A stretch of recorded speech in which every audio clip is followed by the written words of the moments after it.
자, 들어갑시다. 쌤들 안녕하세요. 3월 첫 주 이제 드디어 강론반이 개강을 했는데 여기 계시는 분들이 1, 2월 강의를 듣다가 아니면 강의는 아니더라도 공부를 하다가 오신 분들도 계실 거고요.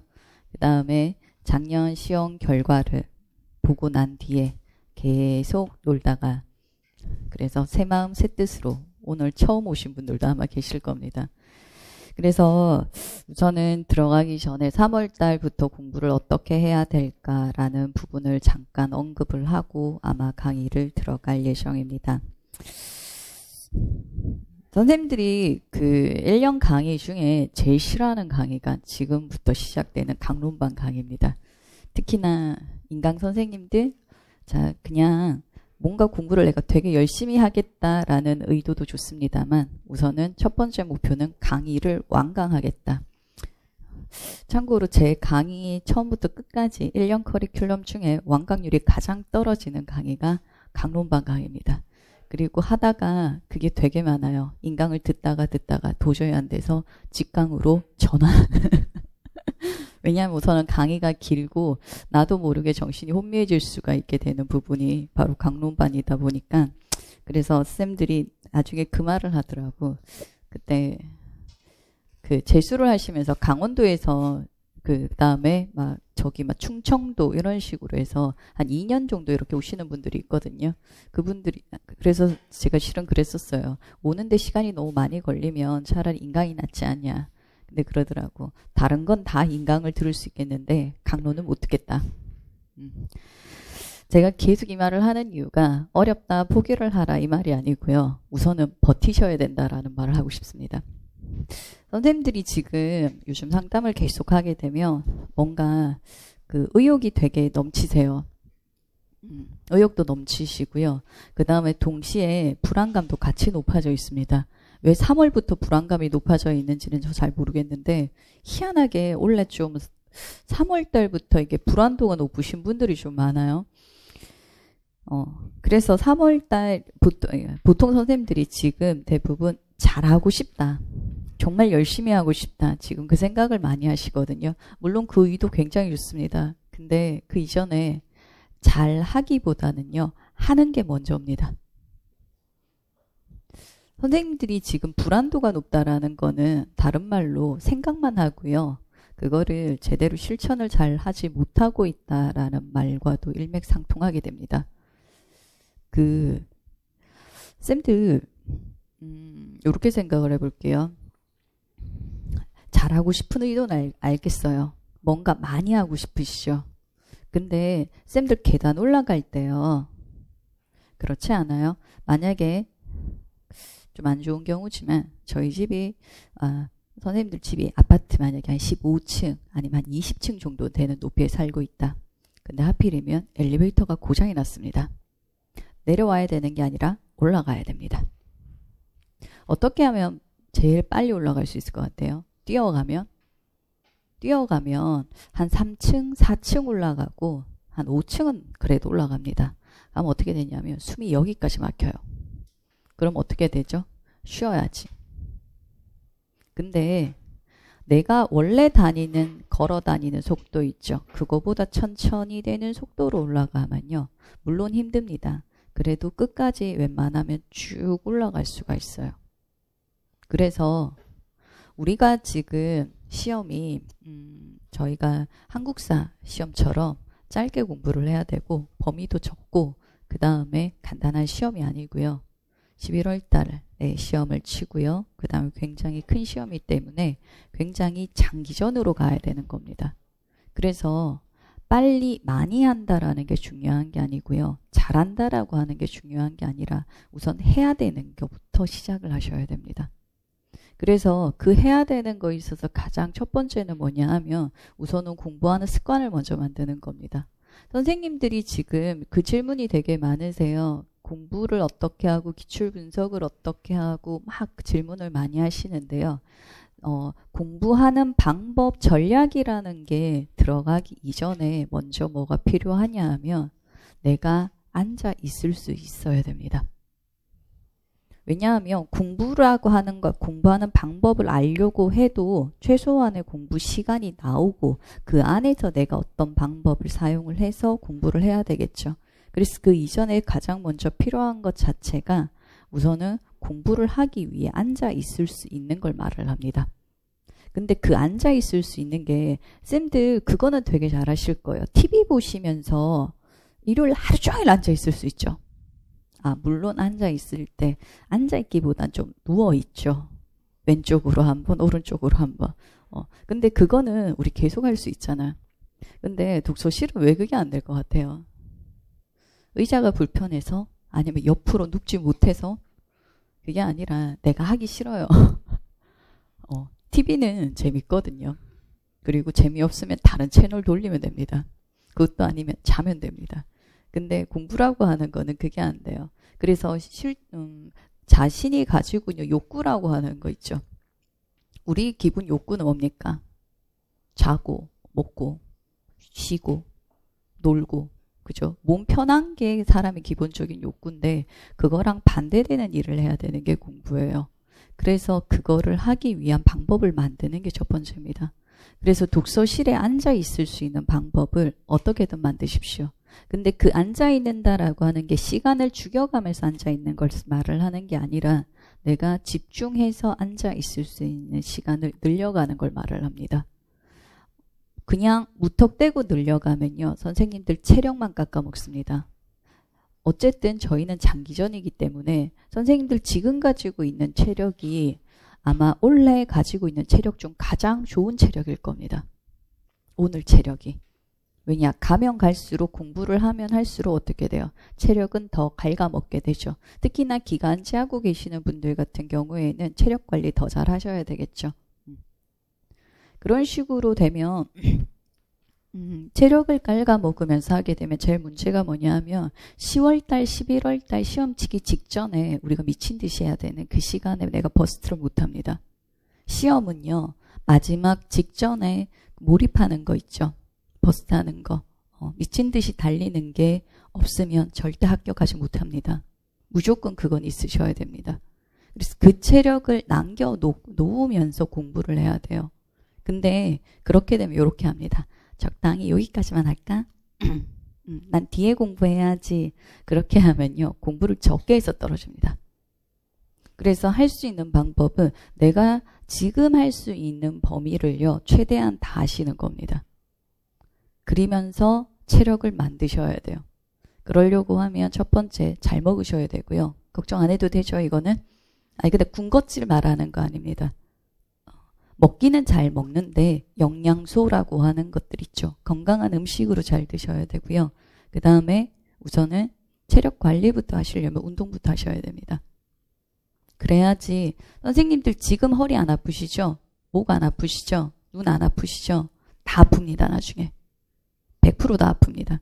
그거를 하기 위해서는 기본적으로 운동하셔야 됩니다. 그래서 심각한 운동을 하라는 게 아니고요. 선생님들 간단한 거 있죠.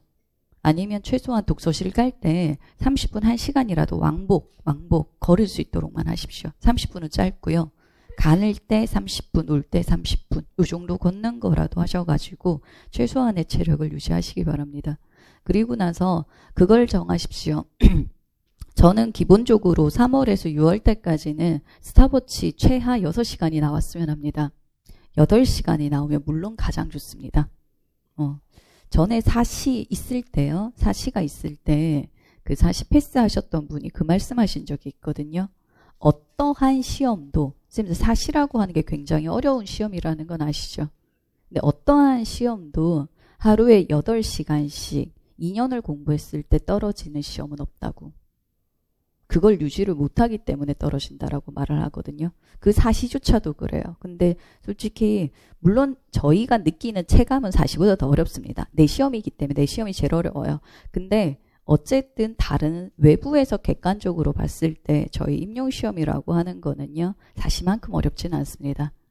그렇게 했을 때 우리도 2년이라는 시간까지는 안 걸렸으면 좋겠어요. 1년 만이면 가장 좋겠죠.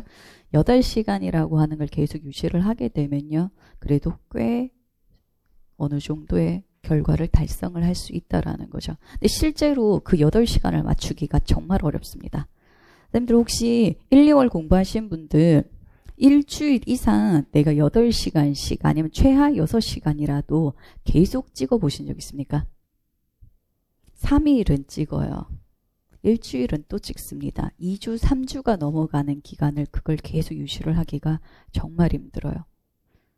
그래서 첫 번째가 하는 게 앉아있는 연습입니다. 그 연습이라고 하는 거는 들어가는 시간, 나오는 시간 미리 정하십시오.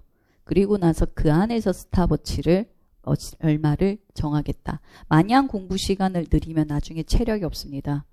그래서 들어가는 시간, 그리고 사람마다 시간을 제가 말씀 못 드리는 게 어떤 분들은 아침 일찍 새벽에 공부가 잘 되시는 분이 있어요. 그리고 어떤 분은 오전에는 자야 되고요. 오후부터 잘 되시는 분이 있습니다. 그리고 어떤 분들은 한밤중에 새벽 2시 이때 잘 되시는 분이 있어요. 그래서 그거는 본인이 알아서 결정하십시오. 자기가 가장 잘 되는 시간. 그래서 우선은 그 시간을 포함한 독서실 시간을 결정을 하시는 게 좋습니다. 물론 새벽에 하시는 분들은 집에 와서 하셔야 되겠죠. 독서실이 닫을 거니까.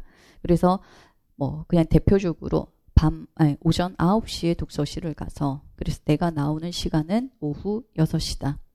총 9시간 중에 나는 밥 먹는 시간 빼고 쉬는 시간, 화장실 가는 시간, 딴짓하는 시간 다 빼고 공부하는 시간에 스탑워치를 6시간. 저는 6시간 반을 더 추천합니다만 6시간 반을 맞추겠다. 그렇게 해서 집중하는 연습을 하십시오. 딴짓하지 않고 공부할 수 있는 방법. 그게 첫 번째입니다. 근데 그게 생각보다 잘 안 됩니다. 그걸 할 수 있는 방법은요. 별별 거를 다 써보시면 됩니다. 그래서 어떤 애들 같은 경우는 이런 식으로 했습니다. 정말 빡빡한 틀을 만드는 애들도 있습니다. 몇 시부터 몇 시, 몇 시부터 몇 시. 약간 고등학교 시간표 짜듯이 그게 잘 맞는 사람이 있어요. 그렇게 해서 다 자기는 계획을 짠 대로 완벽하게 해내는 게 좋다라는 분들이 있거든요. 그런 분들은 그렇게 짜시면 됩니다. 근데 그게 아니라 자기는 왜 시간표가 쫙 나오면 덮는 케이스들 있죠. 답답하거든요. 그런 분들 같은 경우에는 그거보단 이게 좋습니다. 내가 6시간씩을 하면 5일 공부한다 치면 몇 시간입니까? 6, 5, 30시간이죠. 그래서 30시간을 최대한 빨리 쳐내고 노는 겁니다. 일주일 범위 안에. 제가 그 30시간이 5일이라고 친 이유는 보통 여기 계시는 분들이 하루는 강의를 들으시고요. 강의 듣고 나면 집에 가서 쉬어야 됩니다. 토요일날 쉬시고 그 다음에 일요일날 또 놀고 싶거든요. 참고로 기간제 하시는 분은 안 됩니다. 일요일날 공부하셔야 되고요. 그래서 쭉 그냥 공부하시는 분들 같은 경우 일요일날 쉰다라는 전제하에 그러면 5일 나오죠. 그래서 6시간 반을 하면 30시간에서 32~33시간까지 나옵니다. 그래서 자기의 마지노선을 정하고요. 빨리 하고 쉬는 겁니다. 빨리 하면 빨리 할수록 뭐예요? 금요일날 내가 쉬는 시간이 많아지게 되겠죠. 이런 식의 방법도 괜찮습니다. 그래서 각각의 자기가 하루 아니면 3일 아니면 일주일 단위의 목표를 정하십시오. 그리고 나서 그거를 내가 달성한다. 그리고요. 그것도 괜찮습니다. 별거 아닌데 별거 아닌 건 아니에요. 이거 나중에 쌓이면 엄청나게 되거든요. 매일매일 자기를 칭찬해주는 방법입니다. 3개씩. 근데 이런 칭찬도 돼요. 나는 오늘 공부를 하지 않으려고 했는데 30분을 했다. 정말 잘한 거죠. 안 한 거보다 한 게 나은 거죠. 그 다음에 나는 정말 나가서 놀고 싶었는데 30분 더 보고 나갔다. 그것도 잘한 겁니다. 그래서 그 사소한 것 하나에 자기를 계속 칭찬을 하면서 잘한다 해서 앞으로 나가는 방법을 쓰는 겁니다. 어떠한 방법이든 상관없이 제가 말한 거는 다 대표적인 거고 이 모든 게 다 합격생들이 썼던 방법 중에 하나입니다. 걔들도 그냥 편안하게 잘 앉아 있을 수 있었고 쉽게 공부가 됐던 게 아니고요. 다 악바리 같이 하나하나 조건을 달아서 버틴 겁니다. 그런 식으로 해서 앉아있는 방법을 만드십시오. 마냥 앉아있는 게 아니라 공부하면서 스탑워치라고 하는 공부를 실제적으로 하면서 앉아있는 방법을 말합니다. 잘 안 된다라고 하시면요. 될 때까지 노력을 하는 겁니다. 그게 안 되면 기본적으로 공부하는 시간을 확보하지 못했기 때문에 솔직히 효율이 떨어지면 당연히 결과가 좋지 않은 쪽으로 흘러갈 가능성이 더 높다라는 겁니다. 그 다음에 공부하는 방법에 대한 질문이 되게 많은데 저 같은 경우는 여기 아마 거의 알고 오셨겠지만 저는 기출이라고 하는 것과 그 다음에 강론이라고 하는 거 이 두 가지밖에 보지 않습니다. 다만 강론이라고 하는 게 쌤들 그 서점 한번 가보셨죠? 저희 특수 쪽 책 얼마큼 있습니까? 한쪽 벽면 쫙 있습니다. 참고로 저는 제 방 들어가기 되게 싫어하거든요. 왜냐하면 제 방 한쪽 벽면이 아니라 두 쪽 벽면이에요. 기억자 돼서 처음부터 끝까지 다 책입니다. 물론 소설책도 몇 권 있는데 전공책이 대부분입니다. 그래서 방에 들어가는 순간 책이 보이기 때문에 쉴 때는 무조건 밖에서 방문 닫아놓고 책이 꼴로 보기 싫거든. 쌤들도 그럴 거예요. 그래서 그 많은 강론서를 다 못 봅니다. 실제로는요. 쌤들 다 보셔야 되는 게 맞아요. 실제로는 1장부터 마지막 장까지 통합교육, 시각교육 각각의 영역에 대해서 책이 굉장히 많습니다. 그거를 다 보고 중요한 걸 다 발췌를 하고 내가 이해를 하고 외우고 이게 맞아요. 근데 그렇게 하려면요. 2년이 좀 넘게 걸리는 것 같더라고요. 그래서 그 방법은 쓸 수가 없고 저희는 학문을 공부하러 온 게 아니고 시험을 공부를 하고 시험을 패스하기 위해서 온 거기 때문에 시험에 맞게 움직이는 방법은 별 수 없이 뭡니까? 시험에 많이 나온 거 위주로 보는 겁니다. 참고로 선생님 임용에 기출되는 범위는요. 국가시험이라고 하는 거 모두 다 정해져 있습니다. 전년도가 아니고요. 기출 범위 안에서 70%의 문제가 나와야 됩니다. 그렇다고 문제은행식으로 해서 문제 똑같은데 1, 2, 3, 4, 5 바꿔서 나오는 그거 쌤들 그 면허시험 같은 거 쳐보셨죠? 운전면허. 그런 시험의 형태는 아니고요. 범위라고 하는 거 있죠. 내용이라고 하는 부분에서 70%가 나와야 됩니다. 70%라고 하면 몇 점일 것 같아요? 중등은 전공이 80점이니까 다 특수교육학이니까 거기에서 70%면 몇 점? 56점 나오죠. 56점 나오죠. 그것만 맞으면 합격합니다. 원래 합격선 자체가요. 선생님들이 대부분 평균 정도가 한 55점에서요. 56점, 58점. 조금 낮으신 분들은 한 52점 정도까지, 이 정도는 좀 심하고 한 3, 4까지는 있습니다. 이 정도 실은 붙은 애들이 있어요. 걔들은 교육학이 거의 만점 가까이 나온 애들. 그래서 50 중반에서 60 범위면 거의 합격선에 들어갑니다. 전제가 2차를 혼자 독보적으로 망치지 않았다라는 전제도 들어갑니다. 그래서 기출 범위만 보시면 우선은 합격선이 들어갑니다. 근데 실제적으로요. 기출 범위라고 하는 범위 안에서 나오는 게 70%만 나오지 않고요. 거의 8, 90%까지 나옵니다. 그래서 80%만 돼도 몇 점이에요? 64점 넘어가죠. 65점이 넘어가면 거의 수석권에 가까운 점수였죠. 이번에. 65점이 넘어가는 점수면. 그래서 생각하는 것보다 기출 범위라고 하는 것 자체를 잡는 게 굉장히 중요합니다. 근데 그 기출 범위라고 하는 게 답만을 포함하지는 않습니다. 쌤도 혹시 문제 보신 적 있습니까? 풀어본 거 말고 문제를 보신 적은 있으시죠? 객관형 같은 경우는요. 우선은 1번 조건 1, 2, 3 이런 식으로 되어져 있습니다. 그 다음에 서답 같은 경우는요. 자, 그냥 여기 길게 되어져 있어서 쓰는 거 아니면 여기에 뭔가 같이 조건 그 다음에 여기 교수학습 여기에서 맞고 틀리는 것을 골라라. 이런 식으로 문제가 되어져 있거든요. 형태만. 자, 이렇게 되었을 때 자, 객관형 같은 경우에도 여기 지문, 그 다음에 여기 지문이 있으면 정답이 만약 2번이라고 할게요. 자, 이게 정답입니다. 그럼 얘들은 다 뭐예요? 오답. 이걸 다 분석을 하는 겁니다. 한마디로 여기서 줄 그어져 있는 거에 관해서 물었다라고 하면요. 자, 여기 첫 번째, 여기 개념이 무엇인가? 초학문적 접근이다. 여기에서 말한 거는 무엇이다? 원형 진단이다. 근데 여기 중간 내용 자체를 읽어보면 초학문적 접근에 주서비스 제공자도 나오고요. 다른 무언가 조건들이 등등등등 나온다라는 겁니다.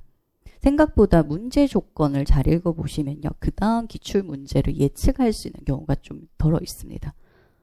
자, 문제는 정답은 2번 요거로만 밑줄 그어진 게 얘랑 되어져 있지만 문제 안에서 포함하고 있는 요소들, 그 다음에 오답이라고 들어가 있는 요소들에 대한 내용, 이거 전체 다가 기출 범위가 된다라는 겁니다. 여기는 어떨까요? 여기도 마찬가지예요. 자, 아동의 조건이 나왔기 때문에 조건이 바뀌면 여기 거도 바뀔 수 있다라고 하는 것까지 같이 가셔야 됩니다. 요즘은 웬만하면 아동이 어떻다라고 하는 걸 직접적으로 주기보다는 아동 특성을 주고 거기에서 이 아동이 어떠한 아동이기 때문에 어떻게 가야 된다라고 해서 한 2번 정도 적용을 하게 만드는 형태가 나옵니다. 자, 그런 식으로 해서 여기에 있는 조건이 어떠한 것이고 그 다음에 이 조건일 때는 어떻게, 다른 조건일 때는 어떻게 간다라는 것까지. 그 다음에 여기 안에 들어가 있는 내용이 어떤 것이다. 기억이라고 했는 걸 물었다라고 할지라도 줄 그어진 거 아닌 나머지 것들에서 어떻게 되어져 있는가. 이거를 하나하나 다 파악을 하는 게 기출 분석이다라는 겁니다.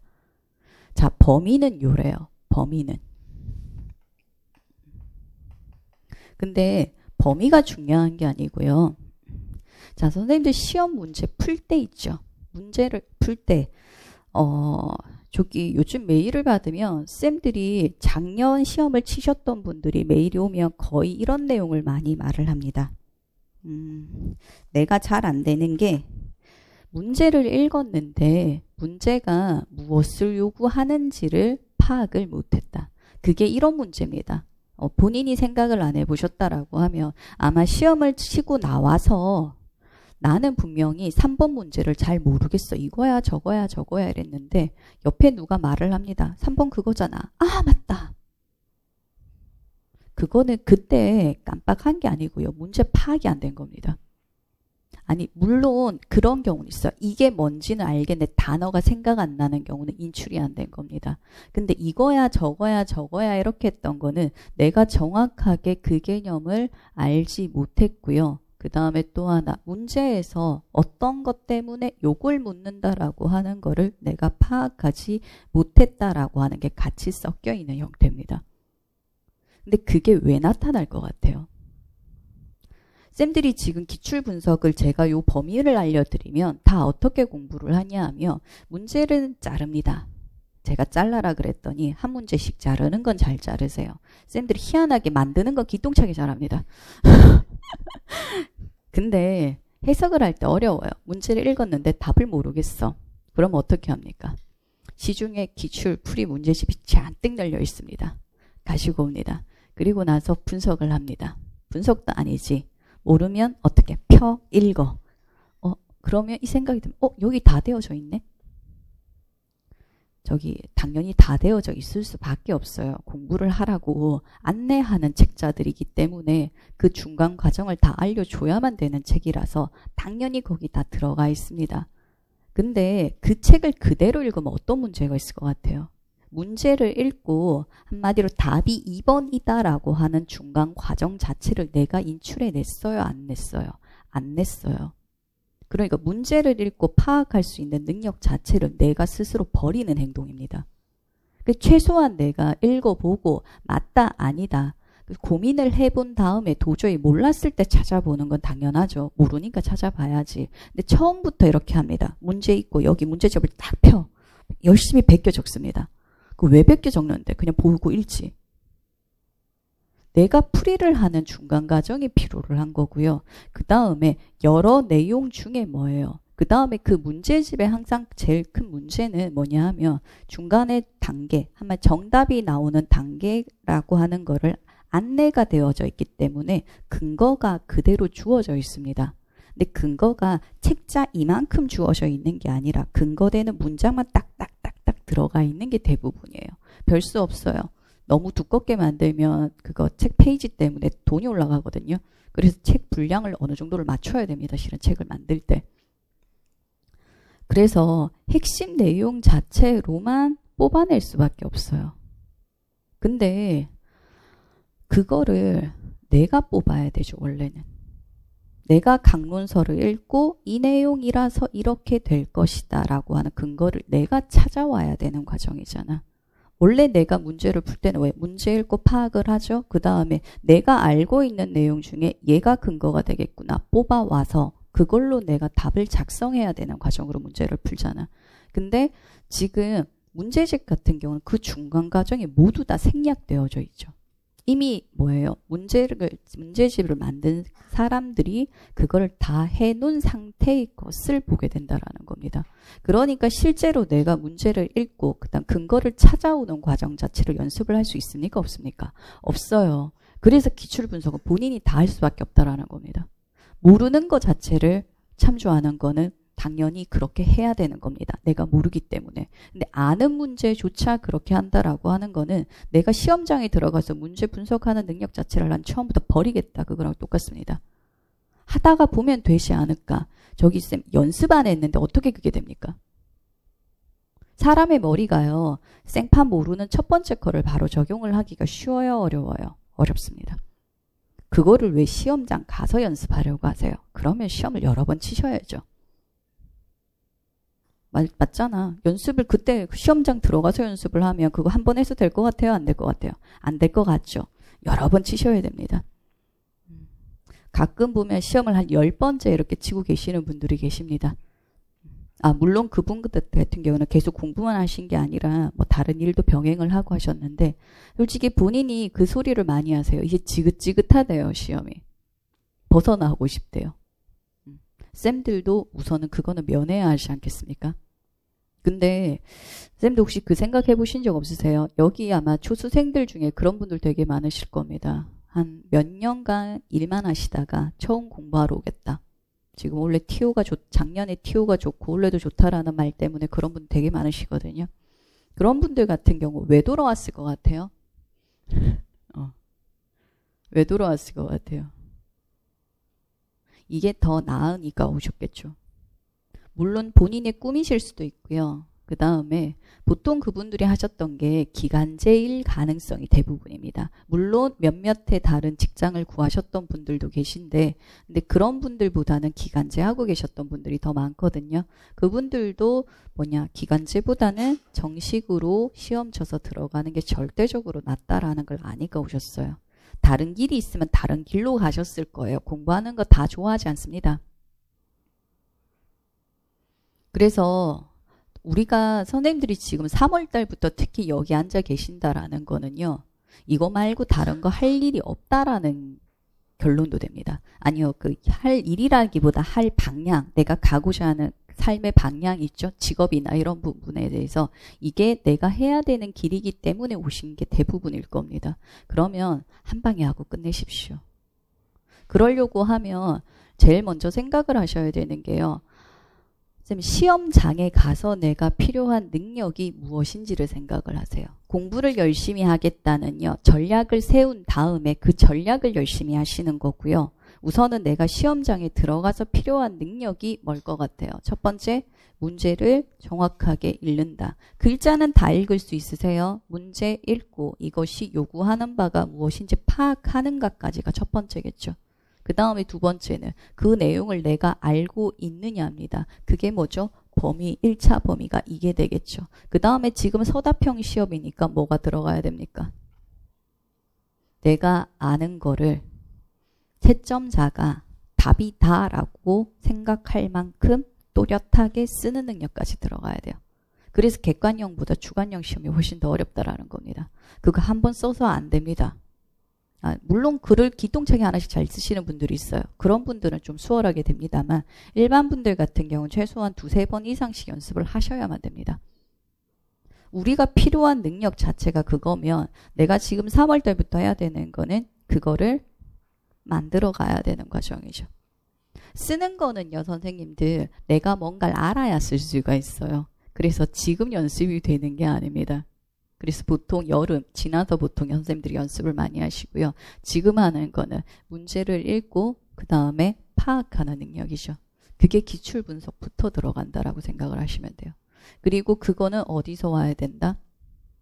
제가 왜 강론을 보라고 하냐면요. 강론은 전체 내용 중에 내가 찝어서 봐야 돼요. 그걸 먼저 주면 좋지 않냐. 생각보다 그게 좋지 않더라고요. 그리고 쌤들이 그게 되게 많아요. 꼭 책으로 봐야 됩니까? 프린트물 아니면 이렇게 조금씩 한 뭐 요만큼씩 단락 이렇게 발췌해서 보면 안 됩니까? 라고 하는데 쌤 강론서는요. 단순히 긴 문장을 말을 하는 게 아니라 전체 그 내용이 들어가 있는 구조 자체를 말을 해요. 그래서 이게 어떤 부분에 어떻게 들어가 있다라고 하는 구조화까지 또 같이 들어가 있는 게 강론이에요. 그래서 문제를 접근을 할 때 그거를 활용할 수가 있습니다. 한마디로 문제를 어디서 물었어. 아, 이거 뭐지? 이론서 같은 경우, 그 다음 한 줄로 되어져 있는 경우를 봤을 때는 얘가 독립된 섬처럼 존재를 해요. 개념 자체가. 다른 거랑 연결이 돼요? 안 돼요? 안 됩니다. 근데 강론서 같은 경우는 나도 모르게 공부가 하기 싫으면 뭐부터 보냐면 제목부터 봅니다. 그래도 내 눈에 익었는 다른 것들이 있어요. 그렇기 때문에 아 맞다 이거 대강 여기쯤 있었는데 문제에서 묻는 게 이쪽이면 정확하게는 몰라도 이 근처에서는 답을 써야 되지 않을까? 이러한 접근 방법이 보이는 게 강론입니다. 그래서 큰 틀 자체를 보셔야 되기 때문에 실은 강론이 필요해요. 그리고 요약된 것보다는요. 전체 내용이 다 있는 게 그래서 주변의 군더더기들 자체를 같이 보셔야만 전체적으로 내용을 파악하시기가 절대적으로 더 쉽다라는 겁니다. 그래서 전반적으로 기출이랑 그 다음에 강론을 이렇게 연결해서 봐야 된다라는 겁니다. 그래서 문제를 푸실 때 이거 자체가 개념이 어디서 있다. 이 개념이 대강 무엇이다. 그러니까 그걸 어디서 강론서에서 찾아보셔야 되는 겁니다. 자, 범위를 하실 때 아니면 범위라고 하셔도 되고 기출 분석이라고 하셔도 됩니다. 1차가 처음에 정말 개념입니다. 합니다. 한마디로 초학문적 접근이다라고 하면 초학문적 접근이 무엇이다라고 하는 개념을 먼저 하셔야 돼요. 그리고 그 중에서 여기까지 나오셔야 됩니다. 아까 여기서 제가 원형 진단이라고 했는데 초학문적 접근의 진단 방법 중에 하나가 원형 진단입니다. 자, 그럼 개념이 초학문적 접근을 제가 공부를 해요. 그 다음에 원형 진단. 여기까지 체크를 해 두셔야 돼요. 왜냐하면 초학문적 접근이라고 하는 거 내에서도 이런 내용 저런 내용이 많을 겁니다. 그 중에서 문제 나온 게 뭐다? 원형 진단이다. 왜 나왔을 것 같아요? 그 중에 제일 중요해요. 역할 양도라고 하는 거라 이게 제일 중요한 개념으로 들어가는 겁니다. 시험 문제에 들어가는 게 이 그냥 개념 안에서 중요한 것 위주로 문제가 출제가 되게 됩니다. 그래서 얘가 나온 개념에서 그 중에서 뭐가 나왔다가 1차 범위입니다. 요 개념도 알고요. 그 다음에 나온 거. 여기 뒤에 거만 아는 게 아니라. 그리고 나서 여기서 이제 확장이 들어가야 돼요. 초학문적 접근이라는 것뿐만 아니라 이게 팀 접근이라고 하는 거는 초학문적 접근 외에도 다학문적, 간학문적 접근이라고 하는 게 있습니다. 다, 간. 실은 얘들도 문제가 다 출제됐거든요. 그래서 그 부분 자체가 무엇이다라고 하는 전체 개념을 엮는 것까지가 공부가 됩니다. 그리고 나서 여기까지가 1차. 그 다음에 전체 개념 보는 게 2차. 그 다음에 객관형 같은 경우는 2차에 오답이 들어갑니다. 초학문적 접근이라고 하는 개념이 들어갔는가 아니면 이게 아니라 다른 어떠한 개념이 더 들어가 있는가 거기에 묻는 개념까지 들어가는 게 2차. 그 다음에 3차로 들어가는 게 이제 답을 쓰셔야 돼요. 선생님들이 참 애석하게도 답만 달랑 적었을 때 정답으로 인정이 안 됩니다. 그래서 일명 근거라고 하는 게 들어가셔야 돼요. 이렇기 때문에 이렇게 된다. 그래서 문제에서 조건 모두 조건이 들어가진 않아요. 아동의 특성이 이렇기 때문에 라고 하는 이러한 조건 이 특성에 맞게 근거 그 다음에 답 이거를 포함한 답을 써 가시는 게 세 번째입니다. 참고로 이 세 번째가 무한대로 하시면 됩니다. 보이는 것만큼 내가 공부가 되고요. 그 다음에 아는 것만큼 깔끔하게 쓸 수가 있습니다. 그래서 한 번이 아니라 여러 번 거치면 거칠수록 답 쓰는 능력이 절대적으로 좋아집니다. 그래서 이거 제가 1차, 2차, 3차로 나눈 이유가 뭘 것 같아요? 1차, 2차, 3차를 동시에 다 못합니다.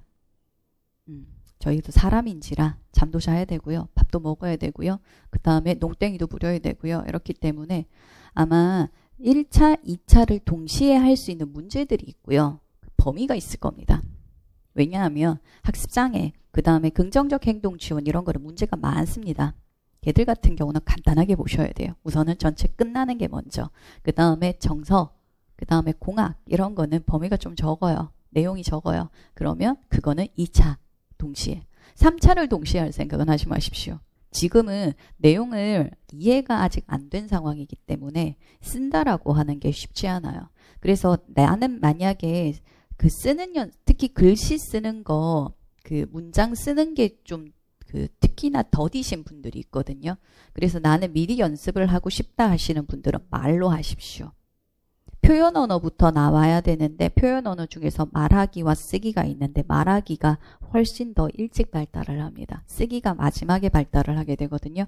그래서 말부터 하시고요. 그 다음에 쓰는. 그래서 스터디를 하실 때 그 방법을 활용해 보시는 게 좋습니다. 기출을 한다, 풀이를 한다. 처음에는 모르는 거를 풀이를 하실 거예요. 나는 이렇다, 너는 저렇다. 이래서 답이 이렇게 되는 거 아니냐. 그런 상의도 하시겠지만 나중에는 기출 풀이를 서로 해주는 겁니다. 물론 랜덤으로. 문제의 조건 자체가 한마디로 백지에서 내가 공부해왔는 연습 그게 아니고요. 백지 자체에서 내가 풀이를 해주는 겁니다. 이거는 이래서 이렇게 돼. 이래서 이렇게 돼. 다른 스터디원들한테. 그 말로 해 나가는 과정 하에서 내가 머릿속으로 정리되는 것도 있고요. 그 다음에 내가 뭔가를 깔끔하게 만들어 가는 과정도 같이 들어갈 수가 있을 겁니다.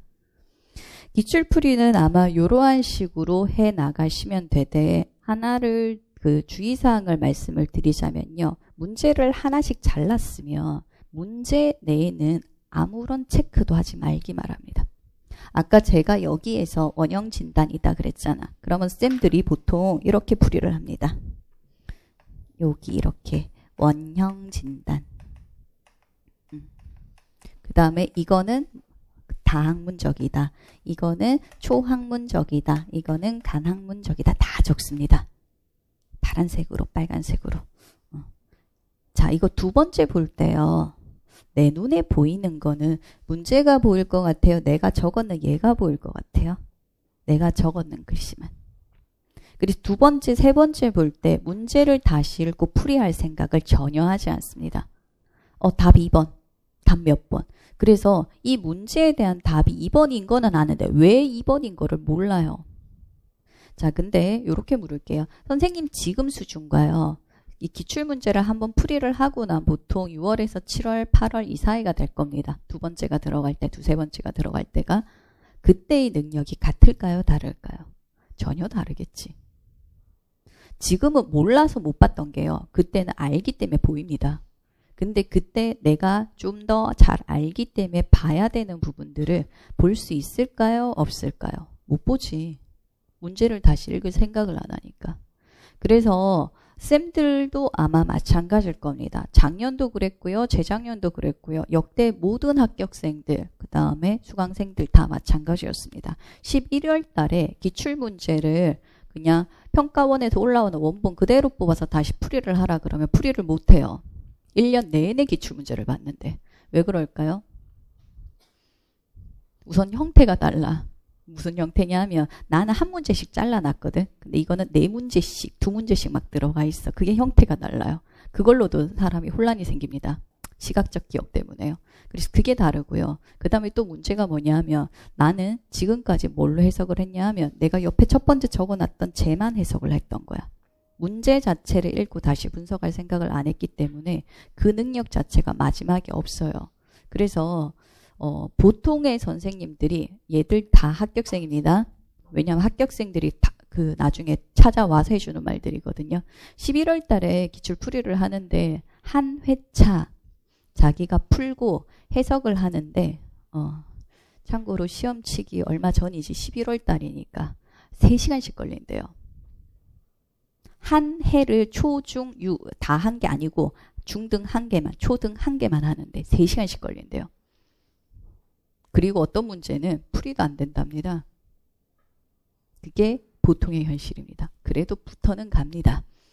아슬아슬하게요. 잘못하면. 근데 그게 좀 부드럽게 되는 애들 같은 경우에는 확실히 성적 자체가 훨씬 더 좋습니다. 그래서 지금 공부를 하실 때 제가 아마 강론반은 마인드맵을 아마 그릴 겁니다. 첫 번째. 그래서 기출문제 자체가 나왔던 부분이 어디다. 왜냐하면 강론 자체의 목록하고 그 다음에 저희가 기출문제에 나왔던 부분이 다르기 때문에 나왔던 부분만으로 제가 지금 마인드맵을 그릴 거고요. 그 다음에 그 나왔던 부분 위주로만 강론에서 제가 설명을 드릴 겁니다. 그래서 책 전체를 진도를 나가는 게 아니라 일부 그래도 한 챕터 기준으로 거의 갑니다. 맥락을 잡을 수 있는 형태로는 가고요. 그런 식으로 해서 기출문제가 나왔던 부분 위주로 지금 해설이 들어갈 겁니다. 그러면 선생님들 같은 경우는 하셔야 되는 게 혹시나 지금 여기 계신 분들이 1, 2월에 공부를 전혀 안 하셨다 하시는 분들은 자기가 가지고 있는 어떤 책도 좋습니다. 작년에 봤던 책 아니면 이론서 뭐든 좋습니다. 토요일날 오시기 전에 간단하게 복습을 하고 오십시오. 아주 상세하게 내용을 다 외워서 오라 그걸 말을 하는 게 아니라 최소한 제가 지금 초학문적 접근이다라고 했을 때 용어는 기억이 나셔야 됩니다. 그 상세하게 뭔지는 모른다라고 할지라도 맞다 그런 거 있었어. 이 정도라도 떠올릴 수 있을 정도는 되고 오셔야 되기 때문에 그래서 이론서 같은 경우로 간단히 보시는 게 좋겠죠. 서브노트 있으신 분들 같은 경우는 본인의 서브노트 보셔도 됩니다. 그거는. 그래서 그거를 한번 보고 오십시오. 그래야지 강의 따라오시기가 편할 겁니다. 그 다음에 강의 들으신 다음에 그 다음에 공부를 하실 때 저는 이 방법을 알려는 드리는데 쌤들이 이렇게 잘 안 해요. 첫 번째 강론서를 그냥 읽습니다. 그냥 읽어요. 한 이틀 정도 빡세게 읽으면 읽을 수 있습니다. 그리고 그 다음에 하는 게 기출문제를 분석을 하면서 강론서를 다시 보는 겁니다. 이때는 문제를 분석을 하는 거기 때문에 문제에서 필요한 부분을 찾아가면서 보시는 거예요. 그래서 처음부터 끝까지 다 읽는 게 아니라 아마 부분으로 그 다음에 기억력이 있거든요. 강의를 들으셨기 때문에 어느 정도 찾아가실 수가 있을 거예요. 어디까지. 그래서 그거를 보고 그 부분은 다시 읽게 되겠죠. 그러니까 기출에 나왔던 부분을 아마 반복적으로 읽으실 겁니다. 한 5번씩 이렇게 읽어야 될 거예요. 그래서 그 부분 자체를 가지고 오셔가지고 옆에 이제 필요한 부분들이 이제 공부를 해 놓는 거죠. 정리.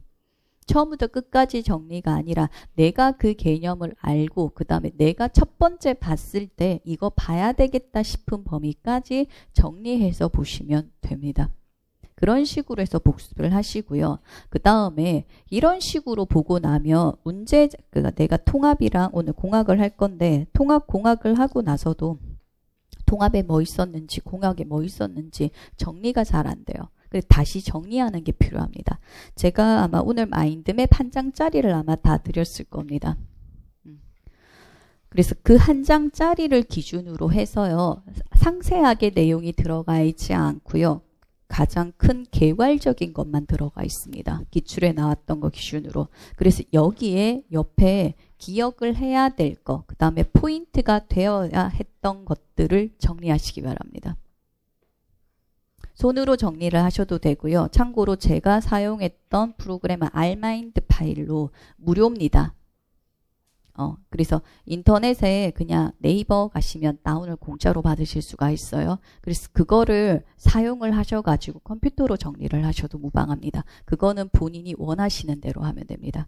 그리고 저처럼 이렇게 순서가 없이 하셔도 되고요. 어떤 분들은 꼭 순서가 필요하다 아니면 꼭 이게 곡선이 아니라 직선이 더 좋다. 다 상관없습니다. 본인 마음대로 하시되 1번, 2번, 3번만 붙이지 마세요.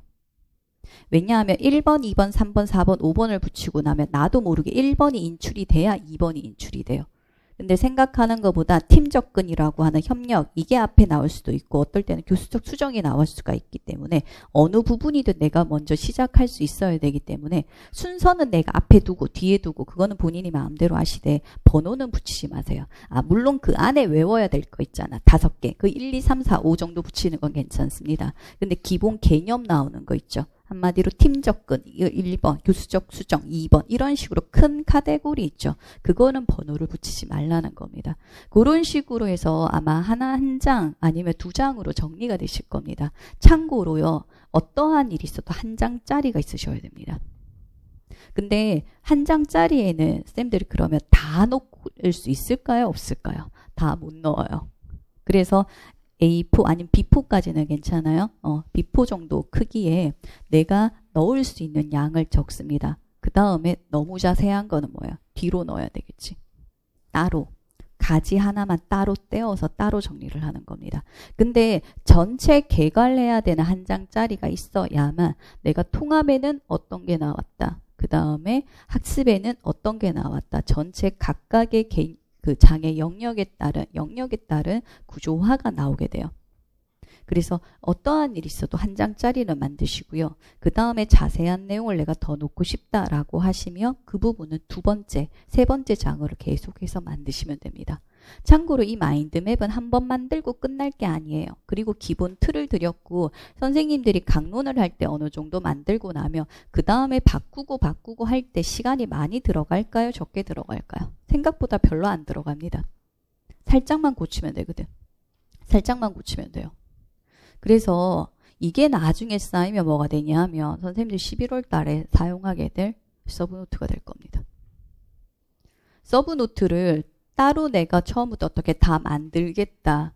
그거를 하려고 해도 서브노트는 안에 들어가는 내용이 중요합니다. 서브노트가 있다 없다가 중요한 게 아니고요. 그 안에 들어갈 내용 자체가 알짜로 있어야 되겠죠. 그래서 기출문제 자체를 다 분석을 하고 그 안에 범위가 다 포함되어져 있는 서브노트를 만들어야 되는데 그거를 범위를 다 발췌를 하고 선생님들 손으로 하나하나 다 적으려고 하면 정리하고 적고 이거 하는데 내용을 범위를 모으는데 언제까지 해야 될 것 같아요? 3월달, 4월달, 5월달 내에 될까요? 한번 책 보면서 내용 제대로 파악될까요? 안 될까요? 안 됩니다. 그래서 서브노트를 만들려고 하면 보통요 9월달, 10월달 가서 시도를 하셔야 돼요. 원래는요. 근데 그때 그거 할 시간이 있어요? 없어요? 없습니다.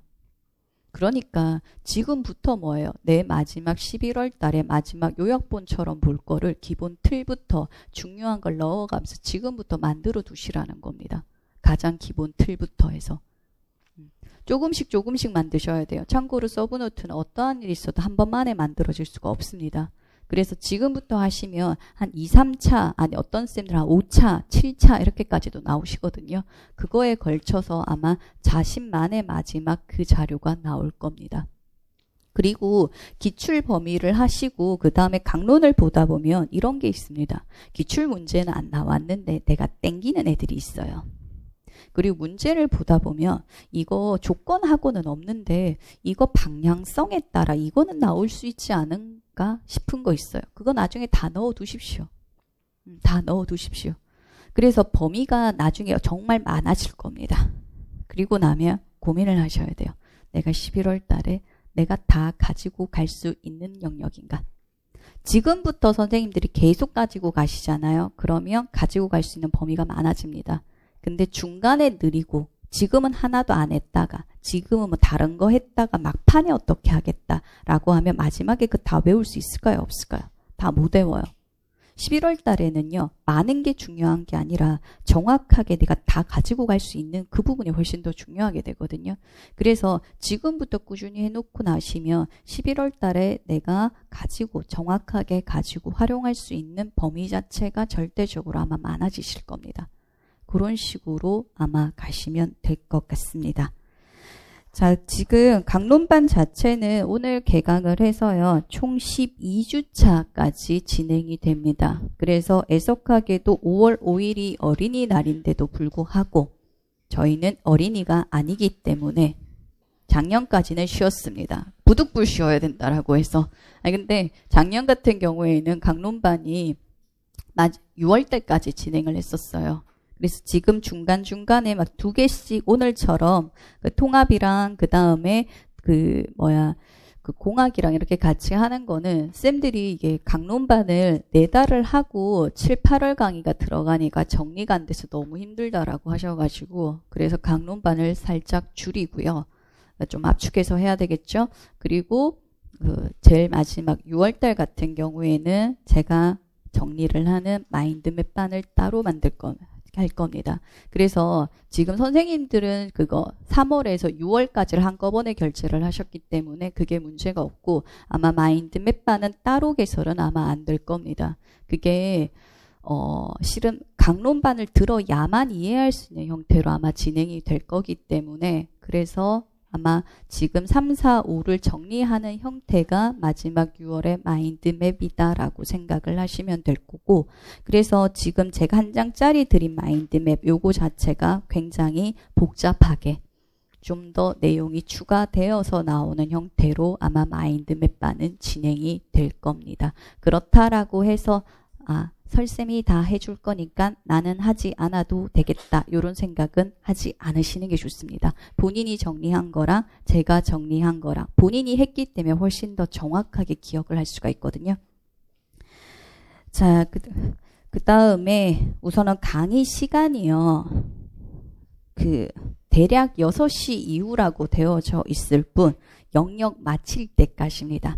우선은 그래서 오늘도 쉽게 안 마칠 겁니다. 그래서 이게 멀리서 오시는 분들이 있어서 제가 대략의 시간을 말씀드리는데 영역이 한 개는 6시 근처에 마칠 가능성이 그나마 있습니다. 6시는 좀 넘을 거예요. 근데 2개 있는 날 어렵겠죠?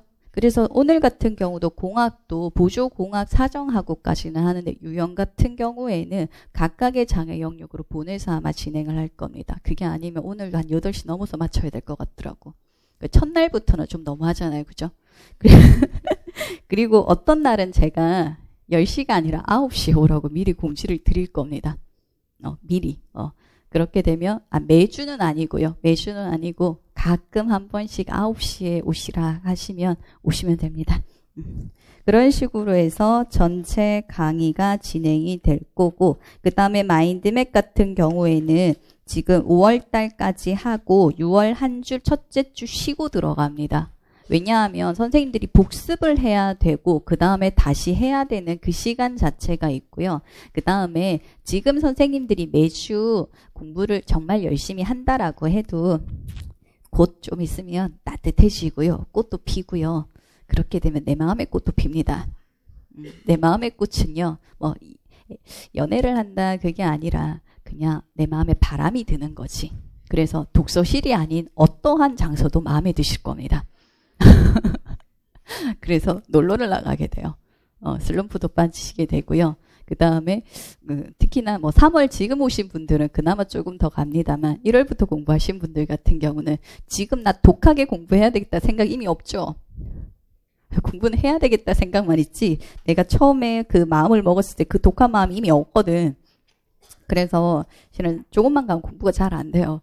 그러다 보니까 기출풀이라고 하는 거랑 복습이라고 하는 게 굉장히 많이 밀리게 될 겁니다. 많이 밀릴 겁니다. 그래서 6월 초까지 정리를 할 수 있으시면 하시되 그게 아니면 마인드맵 반이 끝날 때까지 기출을 최소한 1차는 끝이 나셔야 됩니다. 최소한.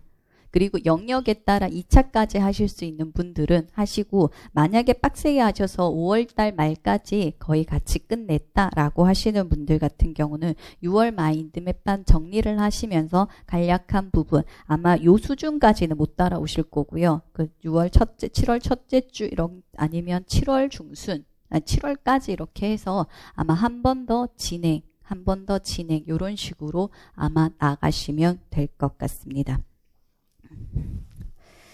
그 다음에 선생님들이 이제 올해가 이상하게 초반에 1, 2월 달에 상담이 많았는데 아마 지금도 매일이 아마 꼭 복주를 하실 것 같은데 상담을 신청을 하실 때는요 제발 이 양식을 최소한은 맞춰주셨으면 좋겠다. 자기가 초등인지 중등인지 제발 좀 쓰십시오. 그 다음에 시험을 친 횟수랑 성적을 말씀을 해주시는 게 좋습니다.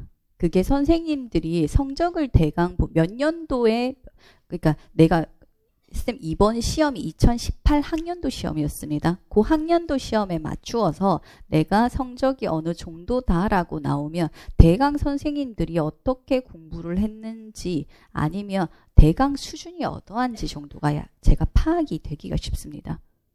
그래서 그거를 좀 적어주시는 게 좋고요. 그 다음에 이거 꼭 적어주셔야 됩니다. 매일 상담을 원하시는지 면대면 상담을 원하시는지. 그래서 가끔 어떤 분들은 실컷 면대면처럼 직강분이라 가지고 면대면 잡아놨더니 저 메일인데요 하시는 분들이 계시거든요. 그래서 제발 초중 이름 쓰셔야 됩니다.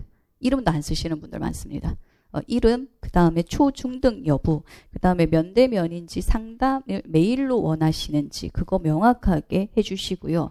그 다음에 공부 방법을 쓰라고 했더니 선생님 공부가 안 돼요 소리만 하시는데요. 저기 선생님들의 공부가 안 돼요의 문제가 아니라 지금까지 공부하는 패턴이 어땠기 때문에 무엇이 잘못되었다라고 하는 것을 알려드리기 위한 거예요.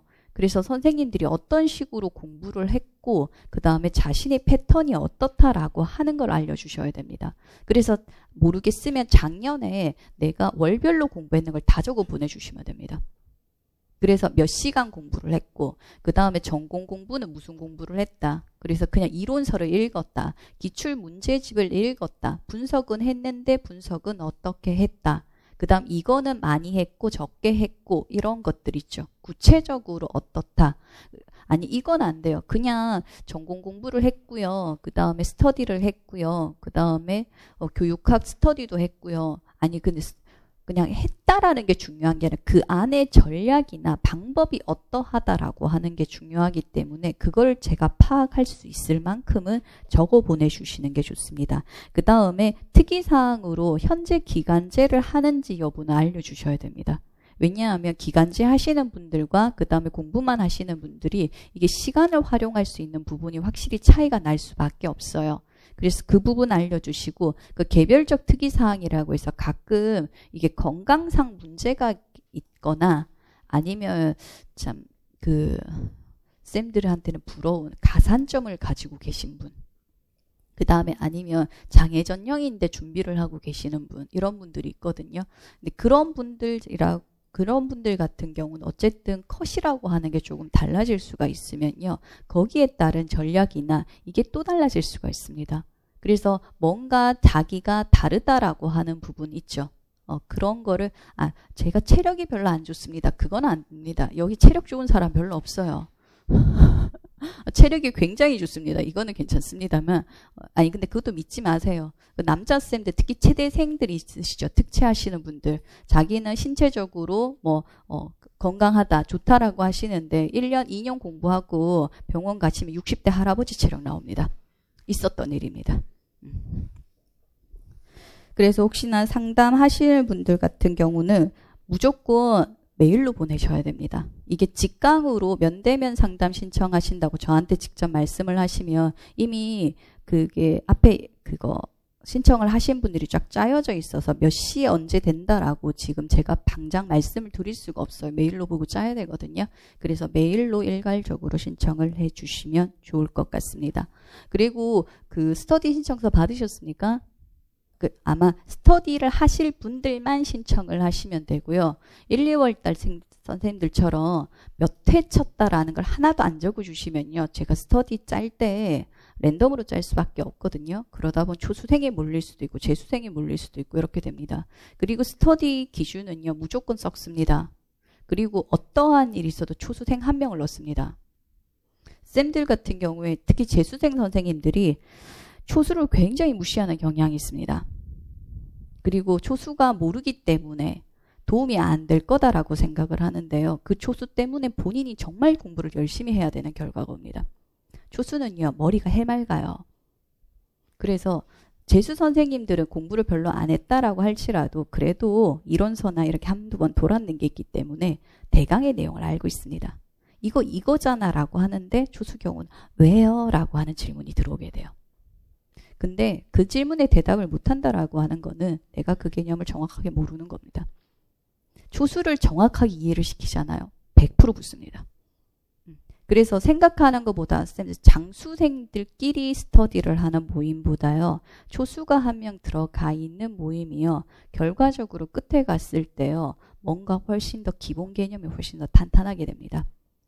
쌤들도 아까 여기 말한 재수쌤들 초학문적 접근 제대로 개념 볼 것 같습니까? 저 개념을? 다간초 다 알아. 넘어가.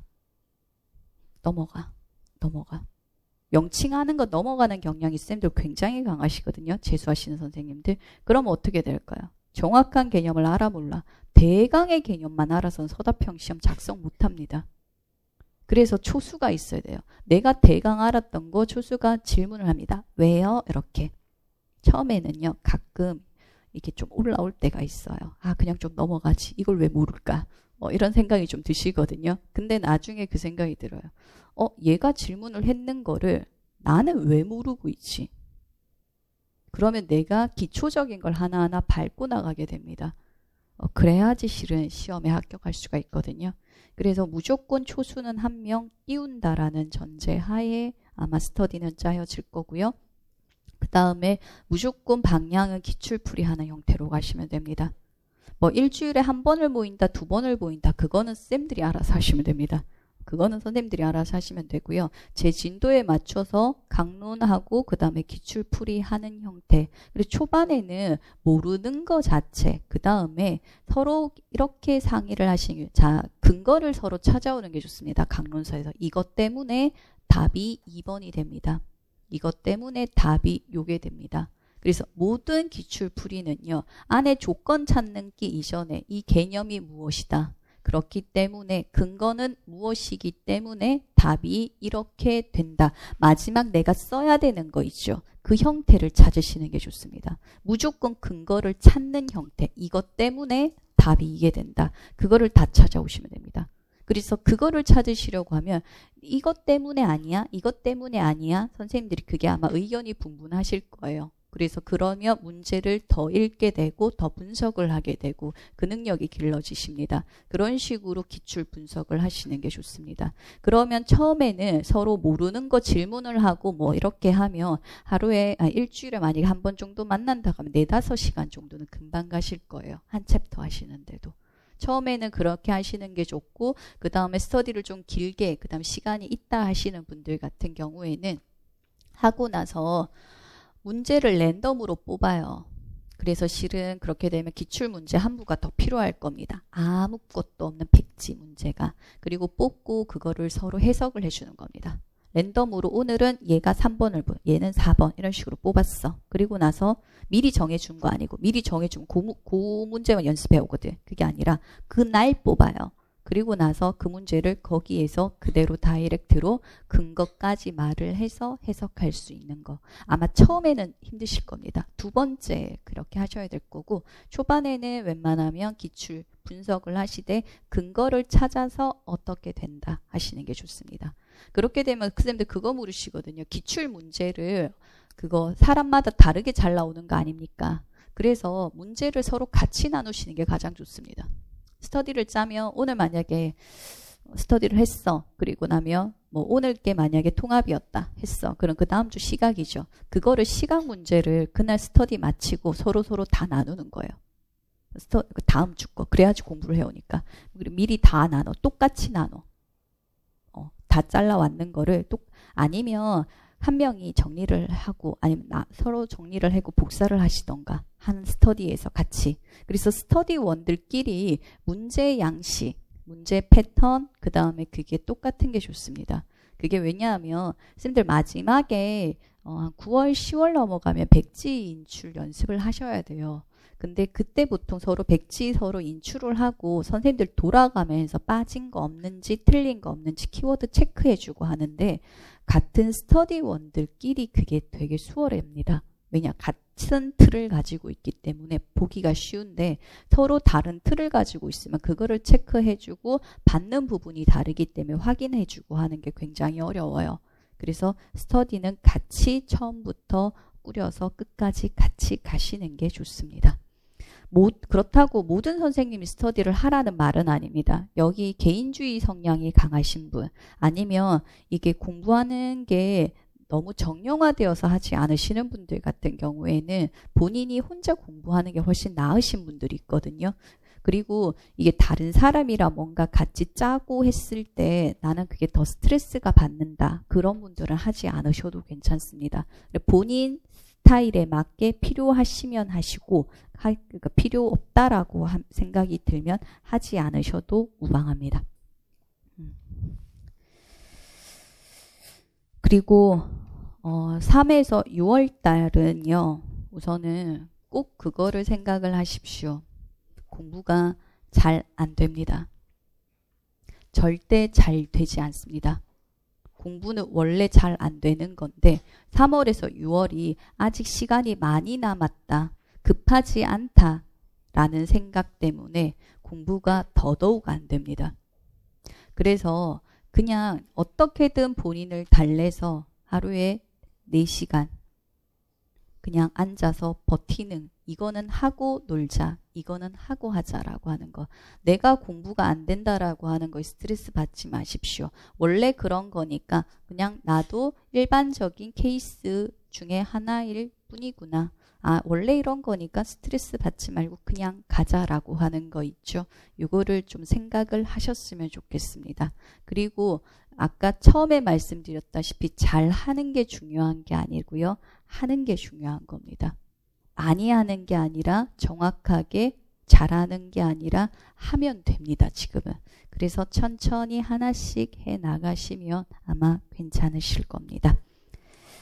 자, 통합교육을 들어가야 되는데 잔소리가 길어졌기 때문에 쉬었다가 들어가도록 하겠습니다. 아마 추가 자료 나온 게 더 있을 겁니다. 받아가시기 바래요.